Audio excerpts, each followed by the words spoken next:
आसीत् काम्पिल्यनगरे सोमयाजिकुलोद्भव दीक्षितो यज्ञदत्ताख्यो यज्ञविद्याविशारदः। प्रिय दर्शकों नमस्कार, एक बार फिर से उपस्थित हूँ आप सबके सामने। आज के कार्यक्रम में मैं आपसे इस विषय पर चर्चा करने वाला हूँ कि मृत्यु हमारी कैसी होगी।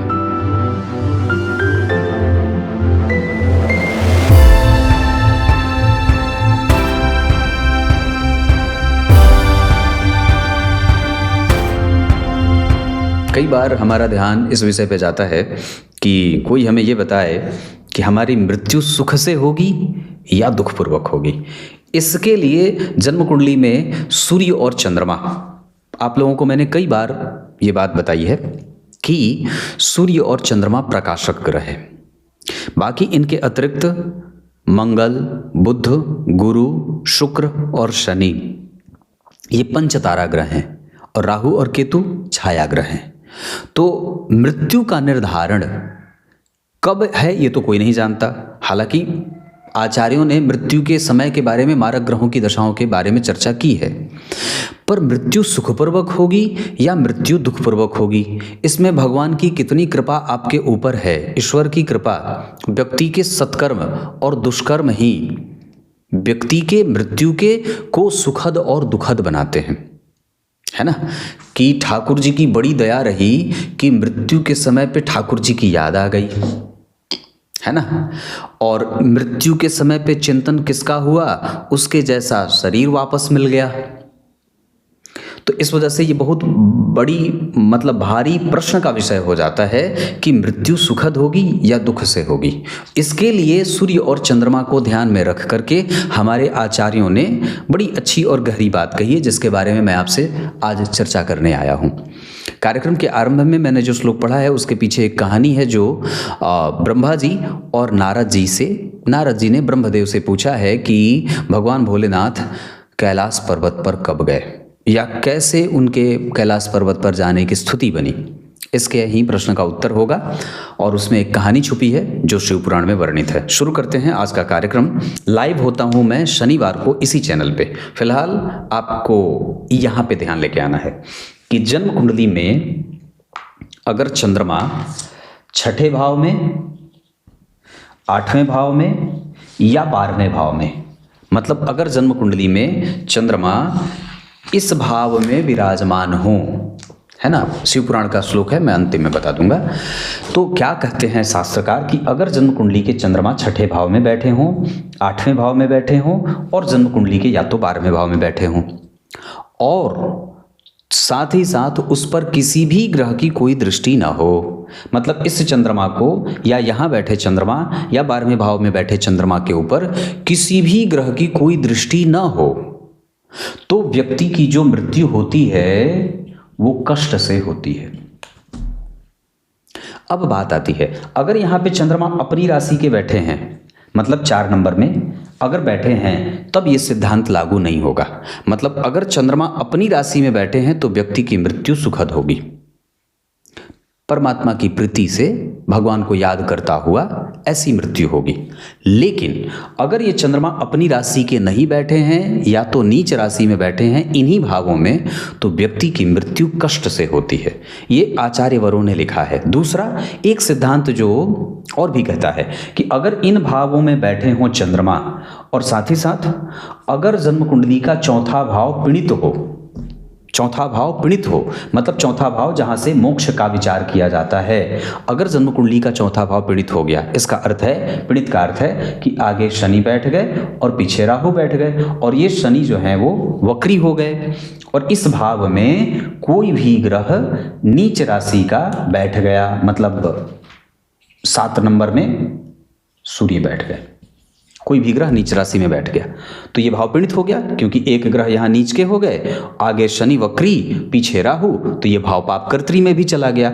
तो क्या कहा कि अगर जन्म कुंडली में चंद्रमा यहाँ छठे भाव में अपनी राशि के न हो, अष्टम भाव में अपनी राशि के न हो, 12वें भाव में अपनी राशि के न बैठे हों और जन्म कुंडली का चौथा भाव पीड़ित हो, तो व्यक्ति की मृत्यु कष्ट से होती है।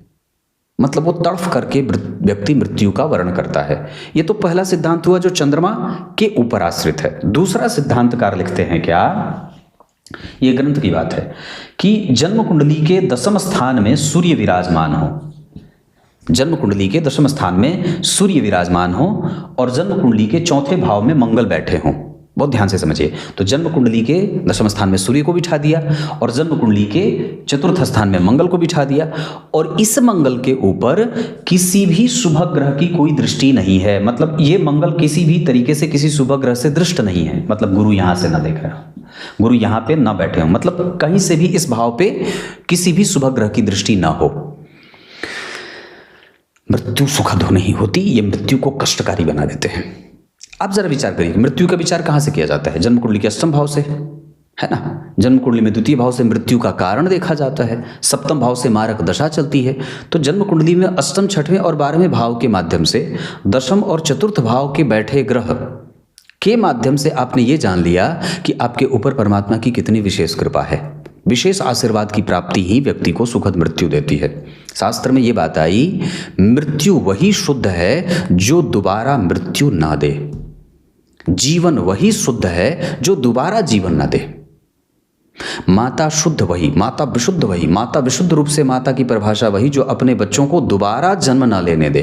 इतना बढ़िया उसे जीवन में मतलब उसके संस्कार इतने ऊंचे बना दें कि वो व्यक्ति अपने बच्चे को वो इतना प्रबुद्ध बना दे कि वो व्यक्ति मोक्ष को समझ जाए। प्राचीन काल में मनुस्मृति में भी भगवान ने बात लिखी कि माताओं का ये श्रेष्ठ कर्म होता था कि बच्चे और पति जब काम करने के हेतु बाहर जाएं, घर से दूर जाएं, तो दिन भर वो बैठ करके शास्त्र का पठन करें, शास्त्र पढ़ें, पुराणों का अध्ययन करें। और जब सायंकालीन पति और बच्चे घर पे आते हों तो उन्हें दिन भर का पढ़ा हुआ उन्हें बताएं कि देखो धन गलत जगह से न कमाना, अनुशासन में रहना। तो इस वजह से हमारी माताएं विदुषी होती थी क्योंकि उन्हें उनके पास पुराणों का ज्ञान होता था। पर अब तो माताएं भी बाहर निकलती हैं और माता पिता बच्चे भी बाहर निकलते हैं, तो घर में ले दे करके कोई नहीं रहा। बात है कि नहीं है? तो कहने का अर्थ क्या है कि मृत्यु वही श्रेष्ठ जो दोबारा आपको जन्म न लेने दे, और मृत्यु श्रेष्ठ वही होती है जो भगवान के चरणों का ध्यान करते हुए मुक्ति दे दे, मतलब शरीर को प्राण छोड़ दे। सामान्य बात है कि आप जब मृत्यु का वर्ण कर रहे हों तो जो मृत्यु का अधिष्ठाता है, जहां से मृत्यु आरंभ होती है, जहां से मृत्यु का जन्म होता है, मृत्यु जो है वो देवी हैं। काश्यपी सृष्टि में मृत्यु देवी के बारे में आप पद्म पुराण में पढ़ सकते हैं। तो कहने का अर्थ है मृत्यु देवी जब किसी भी व्यक्ति के ऊपर चलती हैं तो वो उसे मृत्यु का वर्ण होता है, मृत्यु देवी उन्हें अपना लेती हैं। तो कहने का अर्थ ये है कि मृत्यु सुखद कब है? तो परमात्मा की असीम कृपा होती है तो व्यक्ति को मृत्यु सुखद मिलती है। तो ऐसे अब इसको आप कैसे समझेंगे? आप इसके लिए कैसे जानेंगे कि हमारे पास मृत्यु सुखद है? तो उसके लिए ज्योतिष शास्त्र में हमारे आचार्यों ने सूत्र बताए हैं। ऐसा ही सूत्र कि 6ठे, 8वें और 12वें भाव के चंद्रमा अगर पीड़ित होते हों, अपनी राशि के ना बैठे हों, और अगर जन्म कुंडली के 10वें स्थान में सूर्य बैठे हों और मंगल की दृष्टि हो, मतलब एक पापग्रह सूर्य को देख लिया और इस सूर्य पे किसी भी शुभ ग्रह की कोई दृष्टि नहीं है, तो ये जो स्थिति ग्रह की होती है वो ये बताती है कि मृत्यु जो है वो कष्ट वाली होगी। विचार करिए, मंगल का संबंध 4थे भाव से क्यों जोड़ा गया? आप यहां भी मंगल को बिठा सकते थे क्योंकि तब भी तो सूर्य के ऊपर मंगल की दृष्टि पड़ती। विचार करिए, आप यहां भी मंगल को बिठा सकते थे क्योंकि 7वीं दृष्टि यहां पड़ती मंगल की और फिर 8वीं दृष्टि यहां पड़ती। पर मंगल को 4थे भाव में क्यों बिठाया? इसलिए बिठाया क्योंकि जन्म कुंडली का 4था भाव मोक्ष का होता है। धर्म, अर्थ, काम, मोक्ष। मोक्ष भाव से अगर पापग्रह का संबंध हो और जब यहां पे किसी भी शुभ ग्रह की कोई दृष्टि ना हो तो ये मोक्ष को बिगाड़ते हैं, मृत्यु को बिगाड़ते हैं। मृत्यु बिगड़ जाए, आप सारी जुगत किस लिए करते हैं? मैं सारी जुगत किस लिए कर रहा हूं? क्यों कहा जाता है निरंतर भगवान का स्मरण करते रहो? क्योंकि कोई नहीं जानता कि कब मृत्यु आ जाए। अभी बैठे हैं यूं उलट जाए, बात खत्म। तो इस वजह से ही परमात्मा का निरंतर चिंतन, अपने इष्ट का ध्यान इस वजह से ही करने को शास्त्रों में कहा गया है। आप टोटल देखें तो धर्मशास्त्र में 5 ही साधन बताए गए हैं। परमात्मा की प्राप्ति कैसे हो, परमात्मा को प्राप्त करने का कारण, कैसे उनको प्राप्त किया जाए, अभी तक परमात्मा प्राप्त क्यों नहीं हुए।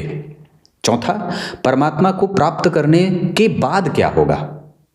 और पांचवा, कि परमात्मा को प्राप्त करने की विधि क्या है, कैसे प्राप्त किया जाए। यही तो पांचों बातें हैं। शास्त्र में तो मूलतः यही बात है ना। तो कहने का अर्थ है कि इन्हीं पांचों विषयों का अध्ययन करना और निरंतर भगवान का स्मरण करते रहना, अपने इष्ट की आराधना करना, अपने इष्ट को ध्यान में रखना, सदैव उनके साथ संबंध बना करके रखना, आपके मृत्यु को शुद्ध बना देते हैं। विचार करिए, मृत्यु को शुद्ध कौन बनाता है? आपके इष्ट बनाते हैं। इष्ट को पहचानने की आवश्यकता है, चाहे वो कुल परंपरा से आते हों, चाहे वो आपकी कुंडली से आते हों, कुंडली से समझिए, या तो फिर आपका स्वतः जिनके प्रति ध्यान ज़्यादा आ जाता हो, आपका लगाव जिससे ज़्यादा बनता हो, वही आपके इष्ट हो जाते हैं। तो निरंतर उनका चिंतन ही आपको मृत्यु को और आपकी मृत्यु से आपका मेल सुखद मृत्यु का करा देते हैं। तो जन्म कुंडली में चंद्रमा और सूर्य और मंगल, ये तीन ग्रह कष्ट वाली मृत्यु तब देते हैं जब ऐसे संबंधों में कुंडली जाती है। अब आइए, कार्यक्रम के आरंभ में जो मैंने श्लोक पढ़ा था उसका अर्थ बता देता हूं। काम्पिल्य नगर में एक बड़े अच्छे ब्राह्मण रहते थे, राजा ही थे लगभग, शिव पुराण में बात आई। उनका जो एकमात्र एक संतति था वो बड़ा ही दुष्ट था, चरित्रवान नहीं था, अच्छा नहीं था, जुआरी था, सटारी था, अच्छा नहीं था।